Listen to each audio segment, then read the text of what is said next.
আসসালামু আলাইকুম দর্শক, আমি এখন দাঁড়িয়ে আছি আমাদের গাজীপুর জেলার শ্রীপুর থানা ঐতিহ্যবাহী সেই নদীর ঘাট। এটা হচ্ছে আমাদের বাংলাদেশের গাজীপুর শ্রীপুরের মধ্যে এক বহুল আলোচিত বর্মি নদীর ঘাট। এটা হচ্ছে আজকে আপনাদেরকে তুলে ধরার চেষ্টা করব। আমাদের বর্মি বাজারে কিছু আলোচিত জায়গা আছে, তা আপনাদেরকে দেখানোর চেষ্টা করব।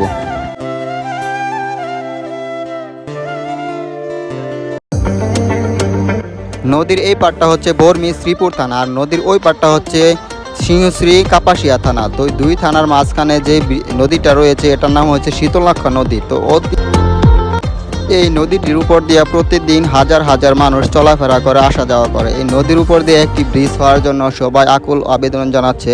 চাই আমরা আমাদের গাজীপুর এবং কাপাসিয়া এবং শ্রীপুর এই দুই থানার মাঝখানে যে মিলবন্ধনের নদীটি রয়েছে, এই নদীর উপর দিয়ে সবার একটু আশা আকাঙ্ক্ষা একটি ব্রিজ হোক।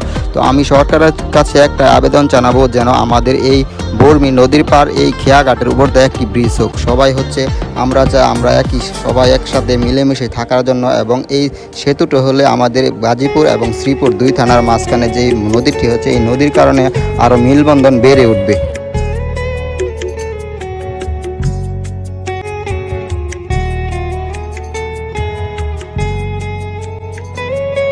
আজকের মতো এখানে ভিডিওটা শেষ করলাম। যদি কোনো ভুল হয়ে থাকে সবাই ক্ষমার দৃষ্টিতে দেখবেন, আর যদি ভালো লাগে অবশ্যই লাইক শেয়ার কমেন্ট করে অন্যকে দেখার সুযোগ করে দেবেন। সবাই ভালো থাকবেন। আল্লাহ হাফেজ।